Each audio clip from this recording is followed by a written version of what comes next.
जोर से बताओ, खुश हैं? इसको बदलना चाहते हैं? तो बस अगले 20 मिनट मेरी 32 मांगों को देख लो। जो 32 मांगे आजाद समाज पार्टी करेगी अगर उनको अवसर मिलेगा। पहली मांग यह है, और ये मांग नहीं, ये संकल्प है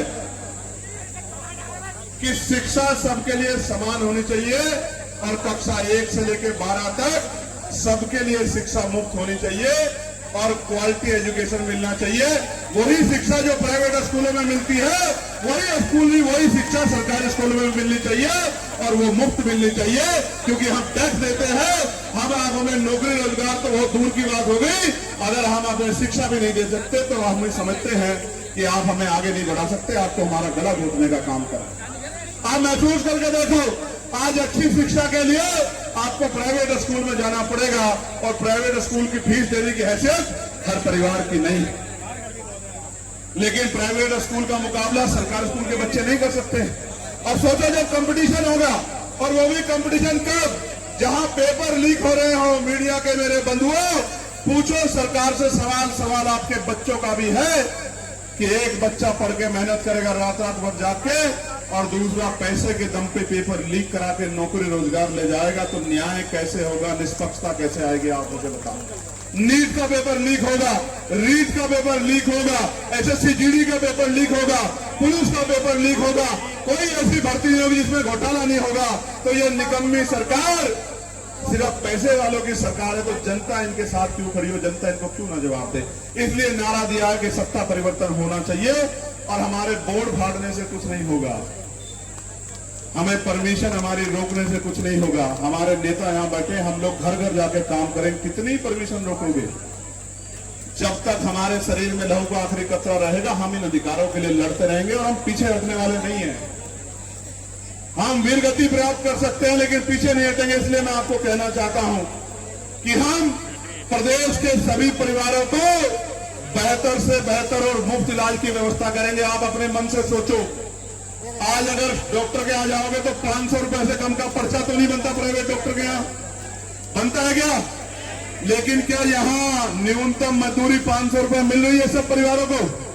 500 का मतलब क्या हुआ? 15,000 रुपए महीना। क्या हर परिवार 15,000 रुपए महीना कमा पा रहा है? नहीं।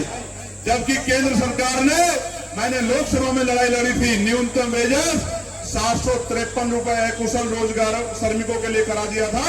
उसके बाद भी इस उत्तर प्रदेश की सरकार ने लागू नहीं किया। मैं आज आपको कह रहा हूं, उत्तर प्रदेश में राजकाज बनेगा तो चाहे आप खेत में काम करें या कंपनी में या फैक्ट्री में या किसी की दुकान पे या सड़क पे या चौराहे में या कहीं भी, न्यूनतम 750 रुपए आपको दैनिक वेतन मिलेगा। मेरी बात को आप याद रखना, नोट करके रख लो जो मैं आज आपसे कह रहा हूं। और इसका मतलब यह है कि 750 का मतलब आपको 20,000 रुपए से ज्यादा का वेतन हर माह मिलेगा। इस बात को समझो। आशा बहनें हो, आंगनबाड़ी बहनें हो, भोजन माताएं, पंचायत सहायक हो, रोजगार सेवक हो या और हमारे जो है कर्मचारियों, चाहे सफाई कर्म, सबको कॉन्ट्रैक्टर लेबर खत्म करके पक्की नौकरी, सुविधा की नौकरी के साथ उसके जीवन को बेहतर अवसर देंगे। इस बात का मैं आपको विश्वास है। प्यारे बहनों भाइयों, उत्तर प्रदेश में जब मैं इस बात को कहता हूं तो बड़ा भूचाल सा आता है। कुछ लोग मुझे घूर घूर के देखते हैं, लेकिन मेरा अध्ययन ये कहता है कि ये काम नहीं हुआ तो ये जो षड्यंत्र किया गया कि बहुजन बस्तियों में शराब के ठेके खुले हैं, ये अन्याय बंद नहीं हो पाएगा। हमें स्कूलों की जरूरत है, हॉस्पिटलों की जरूरत है, शराब के ठेकों की जरूरत नहीं है अपनी बस्तियों में। मैं आज कह रहा हूं, जिस दिन राजकाज बनेगा सारे शराब के ठेकों को लाइब्रेरी में परिवर्तित कर दिया जाएगा। उस दिन डिजिटल लाइब्रेरी में परिवर्तित कर दिया जाएगा और शराबबंदी लागू करेंगे। शराबबंदी लागू करके इनको पीने के लिए जूस देंगे, फ्री में देंगे, लेकिन शराब नहीं देंगे इन लोगों को। मेरी बात क्योंकि मैं जानता हूं कि 70% परिवार शराब की वजह से टूटते हैं और सड़कों पर जो दुर्घटना होती है उनमें 70% दुर्घटनाएं शराब की वजह से होती। मेरी माँ बहनों, प्यारे बच्चों, नौजवानों, जितना बैकलॉग पड़ा है, एक नौजवान होने के नाते अभी तो मैं भी उस पे हूं, अग्निवीर पे 5 साल वाली नौकरी पे। इस पे भी नहीं पता कब जजों का मूड खराब हो जाए और मुझे कह दें कि भाई इसकी नौकरी खत्म हो गई है। क्योंकि न्याय व्यवस्था पे आजकल पहरा है सरकार का, ध्यान रखना मेरी बात को।